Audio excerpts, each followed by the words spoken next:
আজকে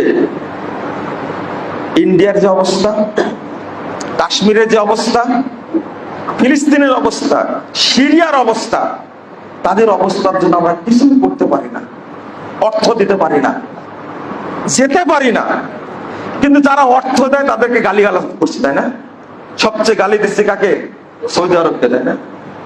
সৌদি আরবকে গালি দিচ্ছে, তাই না? কত বড় মুনাফেক আপনি চিন্তা করেন। আপনি দুলাভাই বানাইছেন কাকে? এরদোগানকে। আর শিয়া ইরানকে বানাইছেন হিজবুল্লাহ। $500 বিলিয়ন আপনি কি দিয়েছেন? আপনি কি এগুলো সম্পর্কে কিছু জানেন?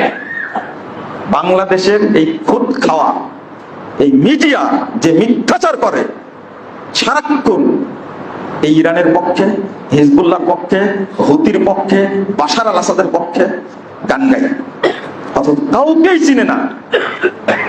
এই হামাসকে 1987 সালে 14 ডিসেম্বর যখন গঠন করে হামাস, তখনই সৌদি আরব হামাসের সদর দপ্তর করে দিয়েছিল দুইটা, একটা রিয়াদে আর একটা হলো জেদ্দাতে।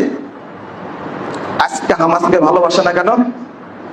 হামাস এখন বন্ধু হয়ে গেছে হিজবুল্লাহ, হামাস এখন বন্ধু হয়েছে ইরানের, যে ইরান হারামাইনকে দখল করতে চায়। আপনি বুঝবেন না।